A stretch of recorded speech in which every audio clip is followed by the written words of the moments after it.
नीलाम्बुजं श्यामलकोमलाङ्गं सिताशमारोपितवामभागं बाणो महाशायघ चारुचापं नमामि रामं रघुवंशनाथम। मेरे प्यारे श्रोताओं, सभी माताओं, दर्शकों, देवियों, सज्जनों, आप सभी को फिर एक बार स्वागत करता हूं आप ही के अपने favourite YouTube channel RPKY Ram ji में। मैं आपका प्यारा चैता साथी प्रियांशु हमारी फिर एक बार और एक नया प्रसंग के साथ, राम प्रसंग के साथ। जो लोग सोच रहे हैं कि मेरा कोई नहीं है, तो उनको इस बात सोचने की आवश्यकता नहीं है, क्योंकि जिसका कोई नहीं उसका खुदा है यारो। हिंदी में एक कहावत है, वो 100% सच ही है। जिसका कोई नहीं होता उसका भगवान होते हैं, और जो दुनिया से ठोकर खाते खाते हार जाता है, भगवान उसको उठा लेते हैं। जिसको दुनिया नहीं पूछता उसको राम जी पूछते हैं प्यारे श्रोताओं। इसीलिए दुनिया से मदद मांगने की आवश्यकता नहीं। जो कुछ मांगना है राम जी से मांगिए, जो कुछ मांगना है भगवान से मांगिए। और मांगते वक्त इस बात को भी याद रखिए कि जब आप अपने मनोकामना उनको बताएंगे, आखिरी में इस बात को भी बताएंगे कि अगर आपको अच्छा लग रहा है, अगर आपको लग रहा है कि ये मेरे हित में है, तो आप मुझे मेरे मनोकामना को, इस मनोकामना को पूरी कीजिए। एक गांव में एक ब्राह्मण रहते थे। वो बहुत गरीब थे, उनके पास पैसा नहीं था। उनको उनके इकलौती बेटी के शादी कराना था, तो उसके लिए 100 रुपया चाहिए था। उस वक्त 100 रुपया बहुत कीमती होता था। तो वो सोचे कि गांव में जो राम जी का मंदिर है, वहाँ पे जाके रामचरितमानस का नवार्न पारायण करूँगा, तो उसमें से जो भी पैसा मिलेगा उससे मेरे इकलौती बेटी का शादी कराऊँगा। तो वो जाते हैं, रामचरितमानस पढ़ना शुरू करते हैं। वर्णानमर्थ संघान रसानं छन्दसामपि मंगलानामं च कर्तारौ वंदे वाणी विनायको। इसी प्रकार शुरू करते हैं रामचरितमानस। 3-4 दिन बीत जाता है। मंदिर में एक दिन एक कंजूस आदमी आता है और भगवान के दर्शन करता है। उसको कुछ बातचीत सुनाई देता है।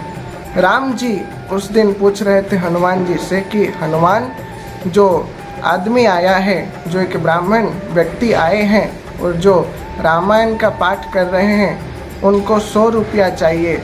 तुम जहाँ से भी कुछ बंदोबस्त कर दो। हनुमान जी कहते हैं, आप चिंता ना कीजिए प्रभु, मैं जहाँ से भी उनको 100 रुपया दे दूँगा। तो वो आदमी सुनता है, वो कंजूस आदमी सुनता है और हनुमान जी के बात सुनकर इस बात को सोच लेता है कि हनुमान जी राम जी से वादा किए हैं, तो जैसे भी करके हनुमान जी उसको 100 रुपया दे देंगे, तो मुझे कैसे भी करके इसमें से फ़ायदा उठाना चाहिए। तो वो जाता है उस ब्राह्मण के पास और पूछता है कि हे ब्राह्मण देवता, आपका कितना रुपया हुआ है? तो वो ब्राह्मण कहते हैं 10-15 रुपया हुआ है। तो हम एक काम करते हैं, बोलता है वो कंजूस आदमी, मैं आपको 50 रुपया दे देता हूँ पहले से, और आप इसको रख लीजिएगा।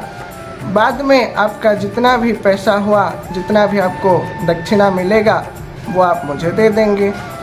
तो दोनों में बातचीत होता है। तो वो पहले से 50 रुपया दे देता है। वो ब्राह्मण भी कहते हैं कि मैं ज़रूर तुम्हें जितना भी मुझे मिलेगा रुपया दक्षिणा, मैं तुम्हें दे दूँगा।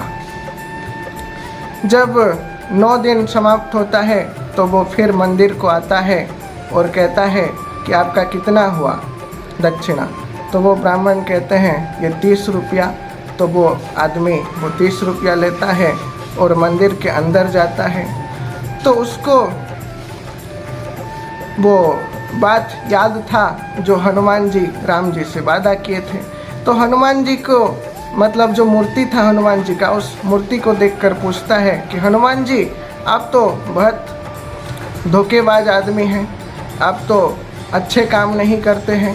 राम जी से आप वादा किए थे कि आप 100 रुपया देंगे उस ब्राह्मण को, इसीलिए मैं पहले से 50 रुपया दे दिया था, कुछ अपना फ़ायदा हासिल करने के लिए। कहता है हनुमान जी का मूर्ति कुछ नहीं कहता, मूर्ति तो कुछ भी नहीं कहता ना प्यारे श्रोताओं। तो फिर वो गुस्से में आके हनुमान जी के मूर्ति को एक फाइट मारता है मुंह को दिखा के। तो जब वो एक फाइट मारता है, हनुमान जी का जो मूर्ति था वो उसके हाथ को पकड़ के रख देते हैं। वो जैसा भी करता है उसका हाथ वहाँ से छुड़ा नहीं पाता। फिर उसको कुछ बातचीत सुनाई देता है। राम जी फिर पूछते हैं हनुमान जी से कि क्या तुम वो ब्राह्मण को 100 रुपये का बंदोबस्त कर दिए?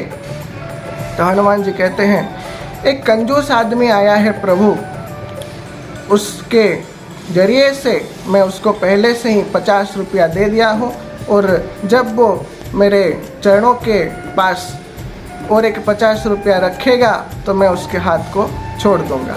तो वो आदमी फिर 50 रुपया रखता है, हनुमान जी उसके हाथ को छोड़ देते हैं और वो ब्राह्मण को वो 50 रुपया मिल जाता है। पहले भी 50 मिल गया था, बाद में 50 मिलता है, 50-50 करके पूरे 100 रुपया उसको मिल जाता है। ऐसे करके भगवान उस ब्राह्मण की मनोकामना पूरी करते हैं प्यारे श्रोताओं। इसी प्रकार भगवान के ऊपर भरोसा रखिए और अपना काम करते रहिए। फिर आऊँगा कुछ नया प्रसंग के साथ, तब तक के लिए लाइक, शेयर और सब्सक्राइब करना ना भूलिए। आपके favourite YouTube channel RPKY Ram ji को। जय श्री राम, जय श्री कृष्ण कन्हैया।